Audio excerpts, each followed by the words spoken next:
ग्रामायण ग्रामायण घेऊ श्वास हा नवा.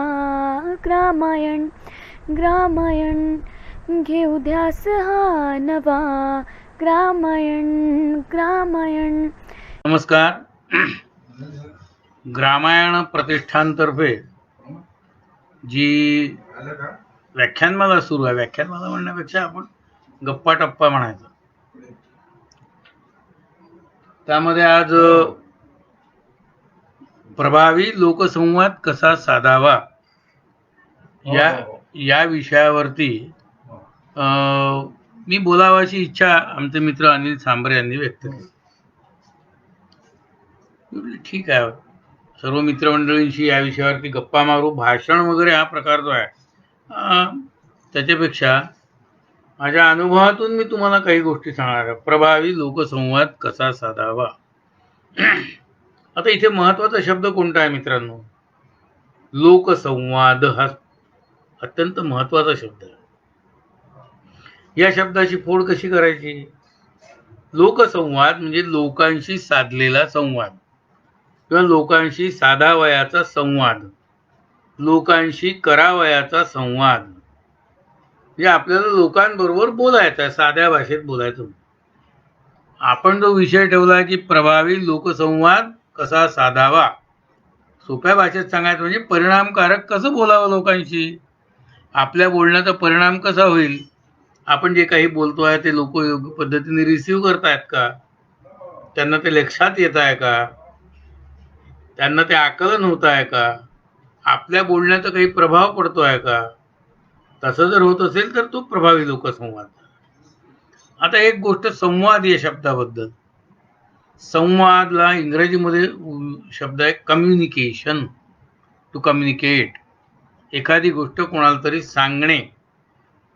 आता बघा, त्याच्यात एक गंमत अशी आहे की मराठी भाषेमध्ये अनेक शब्द आहेत.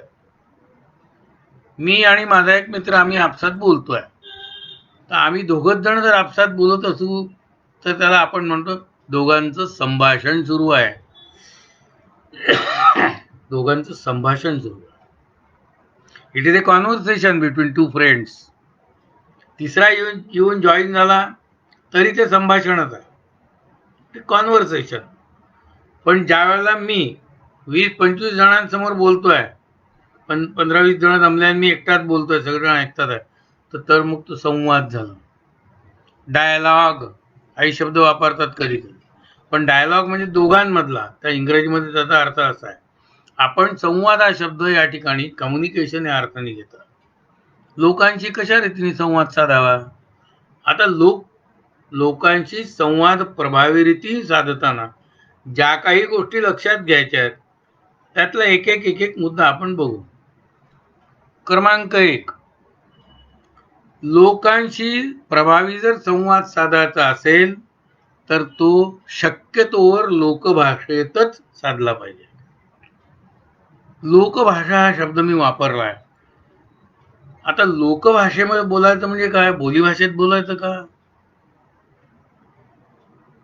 की आपल्या भाषेत बोलायचं, पुस्तकी भाषेत? आता हा जर प्रश्न मनामध्ये येत असेल तर आपल्या समोर प्रेक्षक, श्रोतृवर्ग, प्रेक्षक वर्ग नाही, प्रेक्षक म्हणजे पाहणार, श्रोतृवर्ग म्हणजे ऐकणार, आपण ऐकणाऱ्यांविषयी बोलतोय. तर आपल्या समोरचा श्रोता कोणता आहे? ग्रामीण भागातला आहे की शहरी भागातला आहे की अर्धशहरी भागातला आहे, सुशिक्षित आहे की अशिक्षित आहे, त्याचा अनुभव विश्व काय आहे, त्याची सामाजिक पार्श्वभूमी काय आहे, या सर्व गोष्टींचा विचार करून मग आपल्याला आपल्या अभिव्यक्तीची भाषा ठरवावी लागते. लोकसंवाद साधताना तो लोकांच्या भाषेत साधला पाहिजे. आता उदाहरणार्थ मी बोलतोय, तुम्हाला एक उदाहरण म्हणून सांगतो की माझे अनेक विषय आहेत बोलण्याचे. सावरकरांवरही बोलतो, भाषणं दिली आहेत, संत मुक्ताबाईवर दिलेली आहेत, संत ज्ञानेश्वरांवर दिलेली आहेत. आता एक गोष्ट तुम्हाला गंमत उदाहरण म्हणून सांगतो. समजा मला ज्ञानेश्वर या विषयावरती 5व्या वर्गाच्या मुलांसमोर बोलायचं आहे, किंवा 5वी, 6वी, 7वीचे विद्यार्थी माझ्यासमोर आहे. दिलं भाषण, हाच विषय मला 7वी 8वी 9वीच्या मुलांसमोर मांडायचा आहे. ठीक आहे. हाच विषय मला ज्युनियर कॉलेजच्या विद्यार्थ्यांसमोर मांडायचा. हाच विषय मला सिनियर कॉलेजच्या विद्यार्थ्यांसमोर मांडायचा. हाच विषय मला लेखक साहित्यिकांसमोर मांडायचा आहे. हाच विषय मला अभ्यासकांच्या समोर मांडायचा. तेव्हा माझ्या समोरचा श्रोतृवर्ग हा बदलत गेलाय. हा बदलत गेला असल्यामुळे विषय माझा जरी तोच असला तरी मला त्याची अभिव्यक्ती जी आहे त्याच्या मर्यादा ठरवून द्याव्या लागतील. की 5वी ते 7वीच्या मुलांशी बोलताना प्रभावीपणे कसं बोलायचं, नंतरच्या मोठ्या विद्यार्थ्यांशी ज्ञानेश्वर विषय मांडताना नेमकं काय सांगायचं, ज्ञानेश्वरांनी केलेले चमत्कार हे 6वी 7वी मध्ये विद्यार्थ्यांना सांगणं ठीक आहे, पण हे चमत्कार मी विद्वानांच्या सभेत नाही सांगू शकणार. 11वी 12वीच्या किंवा ज्युनियर कॉलेजच्या विद्यार्थ्यांसमोर ज्ञानेश्वर मांडत असताना ज्ञानेश्वरांनी त्यांच्या तरुणपणात ज्ञानेश्वरी लिहिण्यासाठी का म्हणून ते उद्युक्त झाले हा विषय मांडावा लागेल. जेव्हा आपण आणखीन वरच्या लेवलच्या लोकांशी बोलू त्यावेळेला ज्ञानेश्वरीची आणि ज्ञानदेवांच्या एकूण प्रतिभेची आणि त्याच्यात मांडलेला चितविलास किंवा अद्वैत जे काय असेल ते त्याची चर्चा करावी लागेल. म्हणून लोक कोणते आहेत आपल्या समोर याचं आकलन झाल्याशिवाय प्रभावी लोकसंवाद होत नसतो. तुम्ही जर समजा हायस्कूलच्या विद्यार्थ्यांसमोर खूप विद्वत्तापूर्ण बोलायला लागले, पोरं ऐकणार नाहीत तुमचं. गांबाया देतील, हसतील, एकमेकांना खडे मारतील, असे अनुभव येतात आपल्याला. म्हणून प्रभावी लोकसंवाद जर साधायचा असेल तर सगळ्यात पहिले एक गोष्ट लक्षात घेतली पाहिजे की आपल्या समोरचा श्रोतृवर्ग जो आहे हा कोणत्या स्तरावरचा आहे, एक भाग. नंबर 2, आपल्याला कोणत्या विषयावर बोलायचं आहे, आपल्याला कोणत्या विषयावरती बोलायचं हे आपण ठरवलेलंच असतं. या विषयाचं संपूर्ण आकलन होईल असं साहित्य संपूर्ण आपल्याजवळ असायला पाहिजे. कारण एकाच विषयाचे अनेक पैलू असतात, एकाच विषयाचे अनेक पैलू असतात आणि कोणता पैलू आपल्याला नेमका मांडायचा आहे याचं आकलन आपल्याला असायला पाहिजे. पुन्हा तेच उदाहरण घेतो मी की ज्ञानेश्वरी हा विषय आहे, बोलायचा आहे, पण मग काय मांडायचं त्यातून. ज्ञानेश्वरी मधला कर्मयोग, ज्ञानेश्वरी मधला ज्ञानयोग, ज्ञानेश्वरी मधला भक्तियोग, ज्ञानेश्वरी मधील रससौंदर्य, ज्ञानेश्वरी मध्ये शृंगार आहे का, ज्ञानेश्वरी मधली भाषा, ज्ञानेश्वरी मध्ये असलेलं गुरुवंदन, असे अनेक विषय येऊ शकतात. एकच आपण ज्ञानेश्वरी, मी हे उदाहरण मुद्दाम घेतोय आणि नेमकं ज्ञानेश्वरीचं उदाहरणच का घेतलं आम्ही याचंही कारण तुम्हाला सांगणार आहे. याचंही कारण सांगणार आहे की मी सारखं सारखं ज्ञानेश्वरी का म्हणतोय, मला दुसरे पुस्तकं आठवत नाहीत का, याचं कारण सांगेन मी तुम्हाला. मग ज्ञानेश्वरीवरती बोलायचं तर नेमक्या कोणत्या विषयावरती आपल्याला बोलायचं आहे, त्यातल्या त्या विशिष्ट विषयावरती आपल्याला त्याचा अभ्यास करावा लागेल पूर्ण. मग ज्ञानेश्वरी ही जी लिहिली त्यावेळेला समाजामध्ये जातीवर्ण होते. मग ज्ञानेश्वरांच्या काळामध्ये जातीवर्ण होते का, मी एक उदाहरण देतो बरोबर. येथे कुलजातीवर्ण आघवेची का कारण, असं ज्ञानदेवांनी ज्ञानेश्वरी म्हटलंय. जे ज्ञानदेव स्वतः म्हणतात त्या काळामध्ये 800 वर्षापूर्वी की जाती वर्ण कुल यांचा अभिमान बाळगणे अकारण आहे. हा एकच विषय घेऊन आपण ज्ञानेश्वरीवर बोलू शकतो, ज्ञानदेवीवर बोलू शकतो. असंच इतरही विषयांच्या बाबतीमध्ये आपण ग्रामायणाच्या याच्यामध्ये बोलतोय. साधारणपणे आपल्याला ग्रामायणचे जे कार्यकर्ते आहेत त्या कार्यकर्त्यांना साधारण ग्रामीण किंवा अर्धग्रामीण श्रोत्यांसमोर बोलायचं आहे. त्याच्यामुळे लोकसंवाद साधताना आपल्याला ज्या भागामध्ये आपण बोलतो आहोत, जिथे त्यांच्या बोली भाषेमधले काही शब्द अवगत असले, भाषेवर मी येणार आहे पलीकडे. मी पुन्हा मगाशी तुमच्याशी बोललो, मी ज्ञानेश्वरीचं उदाहरण का घेतलं, याचं कारण असं आहे मित्रांनो की ज्ञानेश्वरी हा मराठी साहित्यातला सर्वप्रथम लोकसंवाद आहे, मराठी भाषेतला सगळ्यात पहिला लोकसंवाद आहे. ज्ञानदेवांनी माझा मराठाची बोल कौतुके परी अमृतात ही पैजा जिंके ऐसी अक्षरे रसिके मेळविन ही प्रतिज्ञा केली होती. संस्कृतामधलं ज्ञान त्यांना लोकांना सांगायचं होतं. त्यांनी लोकपरिस्थिती बघितली, लोकमानसाचा अभ्यास केला आणि आपल्या गुरूंची ही चर्चा केली आणि ठरवलं की लोक जे आहेत हे प्रपंच करतायत, पण खालीमान घालून करतात, घाबरलेले आहेत, सुचत नाहीये, संभ्रमावस्थेत आहेत. प्रपंच करतात आहेत पण हा मनातला संभ्रम त्यांच्या दूर केला पाहिजे. समोरचा समाज अशिक्षित होता, अडाणी होता.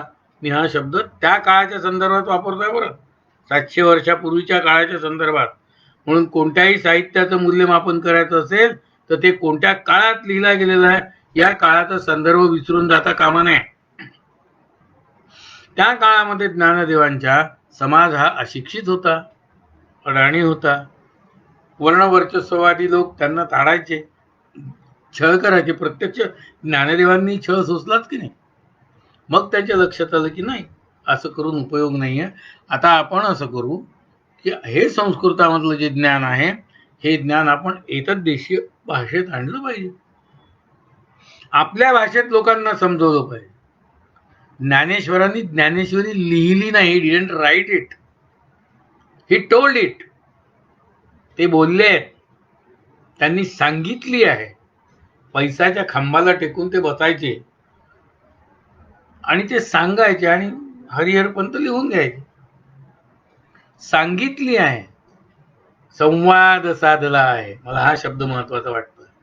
प्रभावी लोकसंवाद ज्ञानदेवांनी त्या काळामध्ये साधला समोरच्या श्रोत्यांशी. आणि म्हणून त्यांनी म्हटलंय की ये मराठीची आहे नगरी, ब्रह्मविद्येचा सुकाळू करे. मी मराठी भाषेमध्ये, मी अजून उदाहरण घेणार आहे पुढे. तर प्रभावी लोकसंवाद साधण्यासाठी लोकभाषेचं ज्ञान असलं पाहिजे. ज्ञानदेवांना होतं, हो होतं ना. ज्ञानदेवांच्या ज्ञानेश्वरीवरती नामदेवांनी जी टीका लिहिली आहे, एक तरी ओवी अनुभवावी, नामा म्हणे ग्रंथ श्रेष्ठ ज्ञानदेवी, एक तरी ओवी अनुभवावी असं लिहिणारे नामदेव त्यात असं लिहितात, एक ओळ केला असे 56 भाषांचा गौरव. म्हणजे ज्ञानेश्वरीमध्ये 56 भाषांचा गौरव आहे. 56 भाषा, 56 बोली भाषा. ज्ञानदेवांच्या काळामध्ये मराठीमध्ये 56 प्रकारच्या बोली भाषा होत्या. त्या 56 प्रकारच्या बोली भाषांमधले शब्द ज्ञानेश्वरीत आले आहेत. झाडीपट्टीतली भाषा, वराडी भाषा, गोंडी भाषा, झाडीपट्टीतली बोली, गोंडी बोली, वराडी बोली, माणदेशी बोली, मराठवाडी बोली, कोकणी बोली, खानदेशी बोली, या प्रत्येक बोलीतले शब्द ज्ञानेश्वरीत आहेत. म्हणजे सर्व भाषांचा वापर, सर्व शब्दांचा वापर ज्ञानदेवांनी केलाय. कारण त्यांना लिहायचं नव्हतं मित्रांनो, त्यांना संवाद साधायचा. प्रभावी संवाद साधण्यासाठी लोकभाषेचा अभ्यास, लोकमानसाचा अभ्यास अत्यंत आवश्यक आहे. जेव्हा आपण मोठ्या श्रोत्यांसमोर बोलतोय, मोठ्या म्हणजे सुशिक्षित श्रोत्यांसमोर, शहरी श्रोत्यांसमोर बोलतोय, त्याही वेळेला आपल्याला हे भान असलं पाहिजे. दुसरी महत्वाची गोष्ट म्हणजे लोकांशी बोलत असताना प्रभावी संवाद साधायचा असेल तर भाषेचं ज्ञान अत्यंत आवश्यक आहे. कधी कधी बोलताना आपल्याला शब्द सापडत नाहीत. का नाही सापडत शब्द? कारण आपलं वाचन कमी असतं. ज्याला वक्तृत्वामध्ये ज्याला बोलायचं आहे, लोकांशी वक्तृत्वाचा अभ्यास करायचा आहे किंवा वक्तृत्व अंगी मांडवायचा आहे, त्याला 2 गोष्टी अत्यंत आवश्यक आहेत. एक म्हणजे उत्तम वाचन आणि दुसरं म्हणजे उत्तम श्रवण. तुम्ही जितकं चांगलं वाचाल तितकं चांगलं बोलू शकाल. तुम्ही जितकं चांगलं ऐकाल तितकं चांगलं बोलू शकाल. म्हणून श्रवण करणं आणि वाचन करणं हा उत्तम वक्तृत्वाचा पाया आहे, उत्तम लोकसंवादाचा पाया आहे. तुम्ही जितकं चांगलं वाचाल तितके चांगले विचार मनात येतील. जितकं चांगलं ऐकाल तितकं चांगलं तुम्ही बोलू शकाल. नवविधा भक्ती सांगितली आपल्या ठिकाणी. भक्तीचे 9 प्रकार. या 9 प्रकारांमध्ये श्रवण ही पहिली भक्ती आहे. आणि त्यामुळे श्रवण हा अतिशय वक्तृत्वासाठी अभ्यासाचा विषय आहे. ज्ञानेश्वरीच्याच बाबतीत पुन्हा श्रवणाचे विषय ऐकून येऊन बसावे, लोकांना सांगायचे ते. म्हणजे लोकसंवादासाठी तुम्ही बघा, पहिल्या अध्यायामध्ये किंवा दुसऱ्या अध्यायामध्ये, अनेक अध्यायांमध्ये श्रोत्यांना विनंती केली आहे ज्ञानदेवांनी, कसं ऐकावं हे सुद्धा. जो माणूस कसं ऐकावं हे सांगू शकतो, तोच कसं बोलावं हे समजू शकतो, हे लक्षात घ्या. जो माणूस कसं ऐकावं हे सांगू शकतो, तोच कसं बोलावं हे समजू शकतो. कारण आपल्या बोलण्याचा परिणाम होण्यासाठी समोरच्याचं कॉन्सन्ट्रेशन पाहिजे, हे बोलणाऱ्याला कळलं पाहिजे. म्हणून तो श्रोतृ संवाद महत्वाचा आहे, प्रभावी होतो. ये शारदेची ये चंद्रकळे, माझी अमृतकळ कोवळे, ते वेचिती मने मवाळे चकोरत लगे, तैसे आणून या चित्ता अनुभवावी हे कथा, असं ज्ञानदेव म्हणतात. तैसे आणून या चित्ता अनुभवावी हे कथा. मी जे सांगतोय त्याचा अनुभव घ्या म्हणतात ते. ऐकू नका, ऐका असं नाही म्हटलंय त्यांनी. मी जे सांगतोय ते ऐका असं नाही, मी जे सांगतोय ते अनुभवा असं माऊली म्हणते. आणि नामदेवही म्हणतात की एकतरी ओवी अनुभवावी. मग आपला प्रभावी कसा होईल लोकसंवाद? ज्या वेळेला आपल्या बोलण्यातला अनुभव हा श्रोते घेतील, तेव्हा श्रोत्यांनी तो अनुभव घेतला पाहिजे, तेव्हा तो लोकसंवाद प्रभावी होतो. एकतरी ओवी पाठ करावी, एकतरी ओवी सांगावी, एकतरी ओवी लिहावी, एकतरी ओवी असं नाही म्हटलं नामदेवांनी, एकतरी ओवी अनुभवावी, त्यापरी हे श्रोता अनुभवावी हे कथा, असं माऊली म्हणतात, ज्ञानदेव म्हणतात. म्हणजे लोकसंवाद कसा असावा? सॉरी हो, मला खोकला झाला. त्यांची अनुभवावी हे कथा. अनुभव घ्या, अनुभव. लोकसंवादातनं हा अनुभव आला पाहिजे. हा प्रभावी लोकसंवाद साधण्यासाठी स्वतःची भाषा तयार केली पाहिजे. हा मुद्दा मगाशी मी आपल्याशी मांडला. भाषा अत्यंत आवश्यक आहे तयार करणं.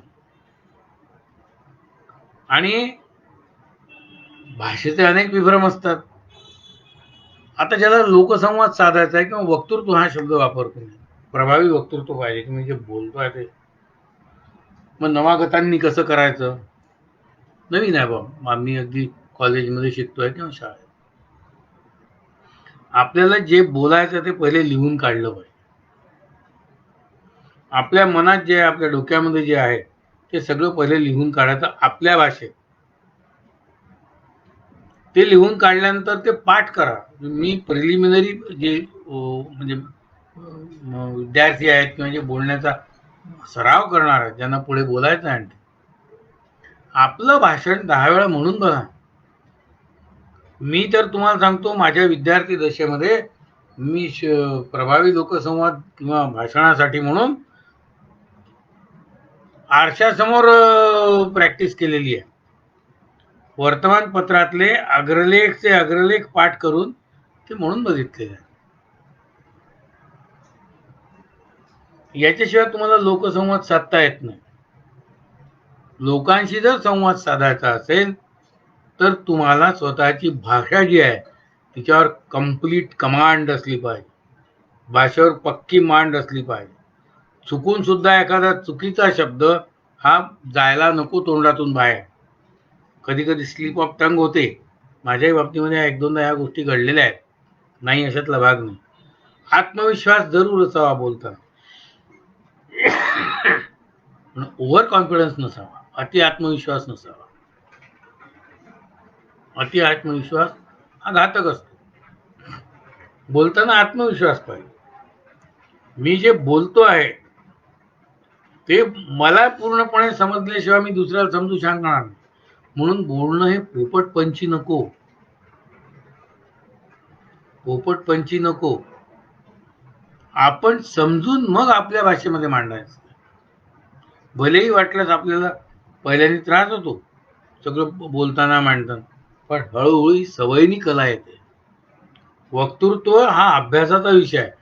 जसं जितकं जास्तीत जास्त तुम्ही बोलाल 4 लोकांसमोर, तितकं तुम्ही स्वतःला त्याच्यामध्ये आणखीन हे करत जाता, पॉलिश करत जाता स्वतः. अत्यंत आवश्यक आहे. मोठमोठ्या लोकांचे भाषण ऐकले पाहिजे. मोठमोठे लोक काय बोलतात, कशा पद्धतीने विषय मांडतात याचा अभ्यास केला पाहिजे. माझ्या शालेय वयामध्ये आणि माझ्या तरुण वयात देखील कॉलेजमध्ये असताना अजूनही परत आचार्य प्रल्हाद केशवत्रे, S.M. जोशी, भाई वर्धन अतिशय उत्तम वक्ते होते. भाई वर्धन अतिशय अप्रतिम ओरेटर होते. त्याच्यानंतर आपल्या परिवारातले अनेक वक्ते, यज्ञदत्तजी शर्मा, अटल बिहारीजी वाजपेयी काय, किंवा प्रबोध महाजन काय, ही मंडळी मी प्रत्यक्ष ऐकलेली आहे. बापूजी आणे, श्री के क्षीरसागर, बाबासाहेब पुरंदरे, बाळशास्त्री हरदास, किती म्हणून नाव घेऊ. विद्यावाचस्पती विष्णूजी क्षीरसागरांचं नाव सांगितलं. प्रभावती देवी राजे. प्रत्येकाच्या वक्तृत्वाची, लोकसंवादाची शैली वेगळी वेगळी, प्रत्येकाच्या बोलण्याचा बाज वेगळा, प्रत्येकाचा विषय वेगळा, समजावून सांगण्याची हातोटी वेगळी. मग प्रभावी लोकसंवाद साधायचा असेल तर तुम्हाला स्वतःची शैली निर्माण करावी लागते. नक्कल नाही करायची, आणि ती एकदम जमत नाही, ती हळूहळू अभ्यासाने जमत असते. प्रभावी लोकसंवाद साधण्यासाठी जबर आत्मविश्वास, विषयाचा पूर्ण अभ्यास, लोकभाषेची समज, लोकांच्या मनाची समज, लोकांना नेमकं काय हवं आहे आपल्याकडून याची पूर्ण जाण, या गोष्टी अत्यंत आवश्यक आहेत. आपल्याला एखादा विषय जर दिला असेल बोलायला, तर त्या विषयाचा पूर्ण अभ्यास करून उतरायचा. अभ्यासोनी प्रकटावे, समर्थ रामदास स्वामी म्हणतात. अभ्यास न करता जाऊ नये समोर. वेळेवर जर आपण म्हटलं ते वेळ मारून देऊ, नाही होत, फजिती होते, लक्षात ठेवा. अभ्यास करून प्रकट झालं पाहिजे. बिना अभ्यासाचे तू समोर गेले आणि बोलायला लागले तर श्रोतेही चोखंदळ असतात बरं. प्रत्येकच श्रोता जो आहे हा असं हे नसतो, त्यांनाही ज्ञान असतं, तेही ऐकून तेही बरोबर वो लोग भी आंकते हैं कि सामने वाला कितना पानी में है, आणि मग त्या पद्धतीने तुमचं इम्प्रेशन पडतं लोकांवर.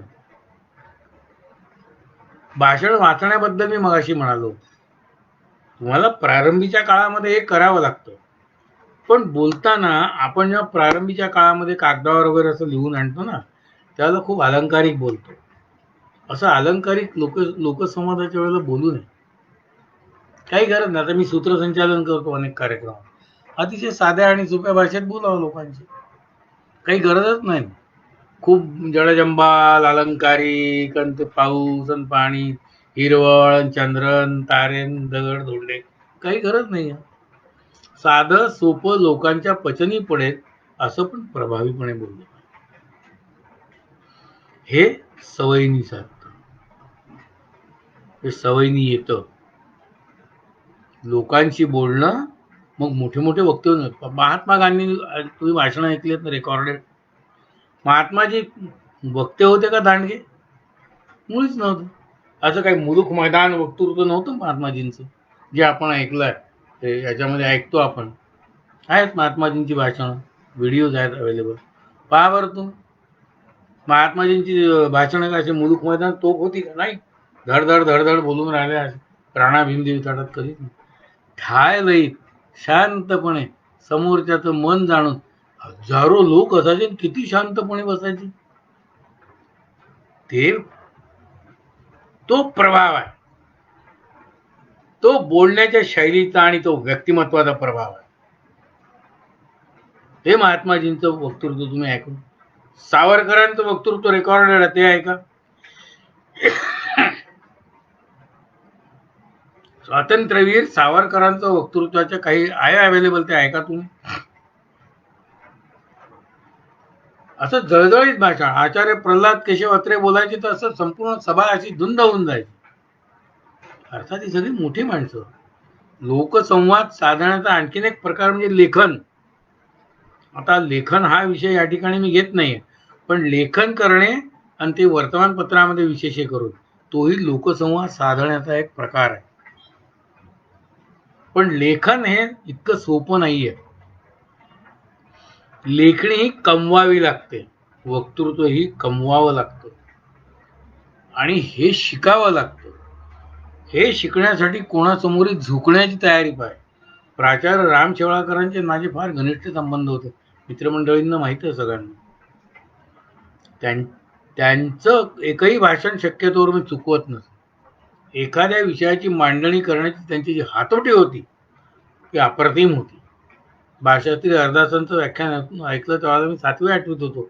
खूप काही समजण्याचं वय नव्हतं, पण एक गारुड भाषणाचं जे म्हणतात असं म्हणजे नुसतं असं बघून एक एक टाकी जर तुम्ही ऐकलं नाही, मध्ये तुम्ही असे बघितलं इकडे तिकडे की तुमचं कॉन्सन्ट्रेशन गेलं तर समजतच नव्हतं पुढे. हा प्रभावी लोकसंवाद साधण्यासाठी आत्मविश्वास, लोकांमध्ये मिसळणं, त्यांची सुखदुःख जाणून घेणं, त्यांना आपल्यासारखा हा माणूस आहे असं वाटणं महत्वाचं. भाषा, वाचन, लेखन, वाचन, श्रवण हे मी तुम्हाला सांगितलं. अनेक उदाहरणं तुम्हाला मी सांगू शकतोय प्रभावी लोकसंवाद. अनेक उदाहरणं आहेत. लोक आता महात्माजींचं मी तुम्हाला सांगितलं. तुम्हाला एक उदाहरण सांगतो. लोकांच्या एक दुर्दम्य नावाची कादंबरी आहे. त्या कादंबरीमध्ये गंगाधर गाडगिळांनी लिहिलेली प्रसंग वर्णन केलं. लोकांपर्यंत कसं जावं. छोटस उदाहरण आहे बरं, पण खूप गोष्टी सांगून जाणार उदाहरण. 2 उदाहरणं त्याच कादंबरीतली देतो. लोकमान्य टिळक मंडादेहून सुटून आले. लोकमान्यांच्या अनुपस्थितीमध्ये साहित्य सम्राट नरसिंह चिंतामणी केळकर हे केसरीचे संपादक होते.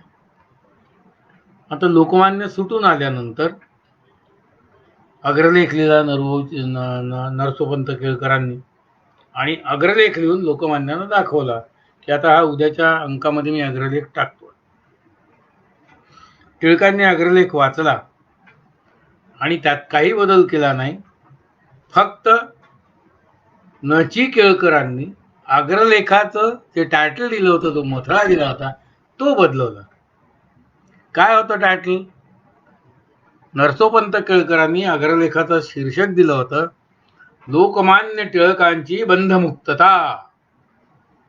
टिळकांनी त्याच्यावर काट मारला आणि एवढंच लिहिलं, टिळक सुटले. फरक आहे ना या दोन्ही वाक्याचा. अरे वर्तमानपत्राचा वाचक जसा शहरातला असतो तसा खेड्यापाड्यातलाही असतो. लोकमान्य टिळकांची बंधमुक्तता आणि टिळक सुटले, हा लोकसंवाद साधण्याचा प्रभावी उपाय आहे. लोकभाषा वापर. याच कादंबरीमध्ये अगदी शेवट कसा आहे तुम्हाला सांग. सरदार गृहामध्ये लोकमान्यांचा 1 ऑगस्ट 1920 मृत्यू झाला. पावसाचे दिवस होते. लोकमान्यांच्या प्रेतयात्रेची तयारी झाली. खांदेकरी समोर आले, प्रेत उचललं. तोच गर्दीतनं गर्दी कापत एक माणूस आला आणि त्यांनी लोकमान्यांच्या प्रेताला खांदा दिला. ते होते महात्मा गांधी. उरलेले खांदेकरी म्हणाले महात्माजींना, तुम्ही लोकमान्यांना खांदा देऊ शकत नाही कारण तुम्ही ब्राह्मण नाही. महात्मा गांधींनी उत्तर दिलं, लोकसेवकाला जात नसते. आणि रिपरिप पावसात लोकमान्यांची प्रेतयात्रा पुढे सुरू झाली. या वाक्याने कादंबरी संपते. लोकसेवकाला जात नसते हे महात्माजींच्या तोंडचं वाक्य आहे. म्हणून लोकसंवाद साधणारा हा लोकसेवक सुद्धा असला पाहिजे, हे मला सांगायचं. घरी बसून आणि मग भाषण देऊन राहिल्या येऊन सभेमध्ये असं नाही. प्रत्यक्ष जाऊन फील्डवर जाऊन काम करणारा जो असतो, जो अनुभव घेतलेला असतो, त्या अनुभवातून येणारं बोलणं हे नेहमी प्रभावी असते, लक्षात ठेवा. आणखीन एक उदाहरण देतो. विदर्भ साहित्य संमेलन वरुडला होतं, अमरावती जिल्ह्यात. या साहित्य संमेलनामध्ये एक परिसंवाद होता संत साहित्यावरचा. संत साहित्याने काय साधले, परिणाम झाला, काहीतरी विषय असेल. बरीच वर्ष झाली मी सूत्रसंचालन करत होतो. बोलणारे बहुतेक सर्व उत्तम अभ्यासक होते, प्राध्यापक होते, PhD डॉक्टरेट झाले अभ्यासक लोक होते चांगले. 4 भाषणं झाली, अजून 2 जण उरले होते आणि एकच वक्ता उरला होता. श्रोत्यांमधून एक माणूस उभा राहिला, ग्रामीण वेशातला, बंडी धोतर, इथे तर खिसा असलेली बंडी असते तशी, वरनं आपली थोडी एखादी उपरणं, उभा राहिला, मुंडाचं बांधलेलं होतं आणि असं म्हणाला की महाराज, माझी इच्छा आहे की मी पण बोलतो, मलाही बोलू देता का? मी वारकरी माणूस आहो, पण मलाही असं वाटून राहिलं की थोडंसं आपण बोलावं. अध्यक्ष जे होते त्यांना मी परवानगी मागितली, म्हटलं मी यांना बोलवू का व्यासपीठावर? बोलवा म्हणे त्यांना. आपण ज्या गावामध्ये संमेलन घेतो त्या गावातला एखादा माणूस जर विनंती करत असेल त्याला अवश्य बोलू द्यावं, त्याचा अवमान करू नये. बोलवलं त्याला. तो आला आणि तुम्हाला सांगतो 20 मिनिटं बोलला. इतका अप्रतिम बोलला हो. आणि त्याच्या बोलीत बोलला बरं तो, त्याच्या भाषेत बोलला. अमरावती जिल्ह्यातलं वरुड नावाचं गाव, पंचक्रोशी वऱ्हाडी बोलीची, त्या बोलीत आणि थोडीशी नागर भाषा, थोडीशी लोकभाषा असं मिश्रण करून त्यांनी अप्रतिम भाषण. कारण याचं कारण काय? याचं कारण तो वारकरी होता. तो दरवर्षी वारीला जात असे, श्रद्धेने जात असे, श्रद्धेने परत येत असे, ज्ञानदेवांचा आशीर्वाद घेऊन येत असे.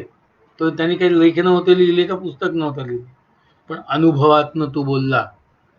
जी अभ्यासक मंडळ होती ती सुद्धा तोंडात बोट घालायला किती छान बोलला.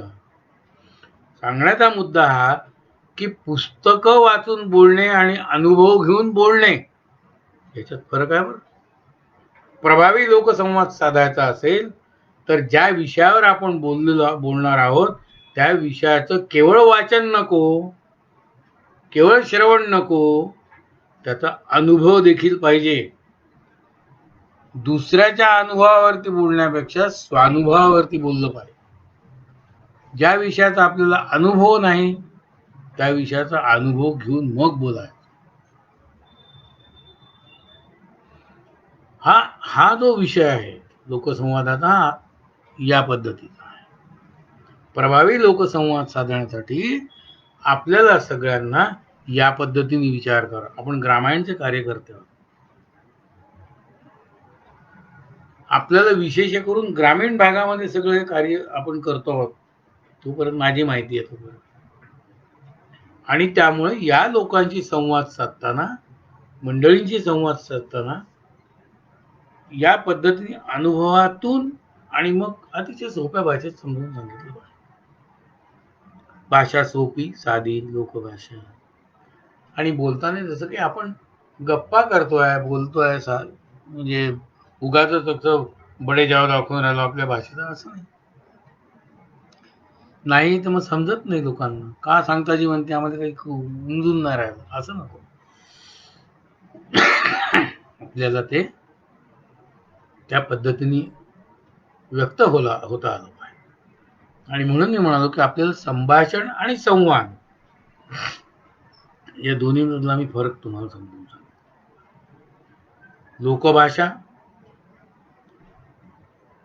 लोकभाषेचा परिचय किंवा लोकभाषेचा अभ्यास, लोकभाषेत बोलणं, आत्मविश्वासाने बोलणं, कोणता श्रोतृवर्ग आहे याची जाण आपल्याला असली पाहिजे. त्या श्रोतृवर्गाच्या समोर आपण बोलतो तो कसा आहे, आपला विषय कोणता आहे त्याचा पूर्ण अभ्यास, आणि सगळ्यात महत्त्वाचं म्हणजे प्रेझेंटेशन आपलं जे आहे ते सगळ्या गोष्टीचा साकल्याने विचार करा. तुम्ही प्रभावी लोकसंवाद साधू शकता. मुलूक मैदानी वक्तृत्व पाहिजे असं नाही, मगाशी बोललो. विषयाची पूर्ण जाण असणे, त्याची व्यवस्थित रीतीने मांडणी करणे आणि त्यानंतर लोक जे प्रश्न विचारतात त्या प्रश्नांची आपल्याला प्रभावी उत्तर देता आली पाहिजे. अनेकदा भाषणांच्या नंतर प्रश्नोत्तरांचाही तास असतो. लोक विचारतात प्रश्न तुम्हाला, किंवा तुम्ही आता असं असं बोलले, त्याच्या मागचं कारण काय, किंवा हे आम्हाला नीट आणखीन समजावून द्या. म्हणजे आता गंमत बघा कशी आहे. साहित्याचं मापदंड काय आहे? साहित्य उत्तम, मी साहित्य क्षेत्रात वावरत असल्यामुळे तुम्हाला सांगतो, उत्तम साहित्याचा मापदंड असा दोन आहे. एक तर ते अतिशय अल्पाक्षरी असलं पाहिजे, साहित्य भरताड नको, थोडक्यात गागर में सागर, थोडक्यात समजावून सांगता आलं पाहिजे. जे मोठ्या मोठ्या 1000-1500 पानाच्या कादंबऱ्यात नसतं ते 10 पानी कथेमध्ये सापडतं. जे खंडकाव्यात सापडत नाही ते 4-5 ओळीच्या नवकवितेमध्ये सापडतं. अतिशय साधी गोष्ट आहे. तेव्हा बोलण्यामध्ये सुद्धा अल्पाक्षरत्व असलं पाहिजे, खूप नाही बोलायचं. ही साहित्याची आणि याची जे लक्षण मी सांगितलं तेच लक्षण साहित्याचं बोलण्यालाही लागू होतं. खूप बोलताना. आणि दुसरी गोष्ट अशी, दुसरं लक्षण साहित्याचं जे आहे ते प्रश्न निर्माण करणं. माझ्या लिखाणातून, माझ्या बोलण्यातून तुमच्या मनामध्ये प्रश्न उभे झाले पाहिजे. हे जर प्रश्न उभे झाले तर मग तुमचं बोलणं परिणामकारक आहे असं समजायला हरकत नाही. तुमच्या मनात, तुमच्या बोलण्याने लोकांच्या मनामध्ये प्रश्न निर्माण व्हायला हवे. हे जर प्रश्न निर्माण झाले तर ते प्रश्न श्रोते विचारतात तुम्हाला. बोलणं किंवा लिखाण आपण नाही प्रश्न बोलायचं, आपण प्रश्न निर्माण करायचे. प्रश्न निर्माण करणारं लेखन, प्रश्न निर्माण करणारं वक्तृत्व हे नेहमी प्रभावी ठरतं. माझ्या अल्पमतीप्रमाणे जेवढं काही मला सांगता आलं प्रभावी लोकसंवाद कसा साधावा यासाठी, तेवढं मी तुम्हाला या ठिकाणी सांगितलं. मित्रहो, तुमच्याशी ही बोलण्याची संधी मला माझे मित्र अनिल सांबरे आणि रामायण प्रतिष्ठान यांनी दिली, याबद्दल मी तुम्हा सर्वांचे अत्यंत आभार मानतो. श्रोत्यांचे आभार मानतो, रामायण प्रतिष्ठानचे आभार मानतो. आता मी जे काही बोललो त्यातून तुमच्या मनामध्ये जर काही प्रश्न निर्माण झाले असतील तर ते प्रश्न तुम्ही विचारू शकता. एवढंच नव्हे तर तुम्हाला याच्यानंतरही माझ्याशी संवाद साधायचा असेल तर तुम्ही अनिल सांबरेंना किंवा मित्रमंडळींना माझा फोन क्रमांक विचारू शकता. नागपुरातली जी मंडळी आहेत ती माझ्याशी नागपुरामध्ये संवाद साधू शकता आणि तुमच्या कुठल्याही प्रश्नाचं उत्तर द्यायला मी तयार आहे. तेव्हा तुम्ही सर्वांनी अत्यंत, आता गंमत अशी आहे की मला माझे श्रोते दिसत नाहीयेत, मी तुम्हाला दिसतोय, तुम्ही मला दिसत नाही. त्यामुळे या आभासी सभेमध्ये मी तुमच्याशी जे बोललो त्याचा परिणाम तुमच्या चेहऱ्यावरनं मी आखू नाही शकत. म्हणजे मला हे समजत नाही की किती परिणाम झाला असेल. अन्यथा जाहीर सभेमध्ये आपण बोलत असताना आपल्या बोलण्याचा परिणाम कसा आणि किती होतो आहे हे श्रोत्यांच्या चेहऱ्यावरनं वाचता येतं पटकन. असं वाचता आलं पाहिजे. लोकसंवादामध्ये आणखीन एक मुद्दा आहे की श्रोत्यांच्या चेहऱ्यावरचा परिणामही आपल्याला वाचता आला पाहिजे, की ज्यातून मग आपण बोलतोय ते योग्य आहे किंवा नाही, किंवा लोक ऐकतायत की नाही, रिसीव्ह करतायत की नाही, बरोबर रिसीव्ह करतायत की नाही हे आपल्याला कळतं. बरोबर तेही कळलं पाहिजे, तेही आपल्याला साधलं पाहिजे. पुनश्च एकदा तुम्हा सर्वांचे आभार मानतो. मला जी संधी दिली त्याबद्दल मला खूप धन्य वाटतंय, मला आनंद होतोय. नमस्कार.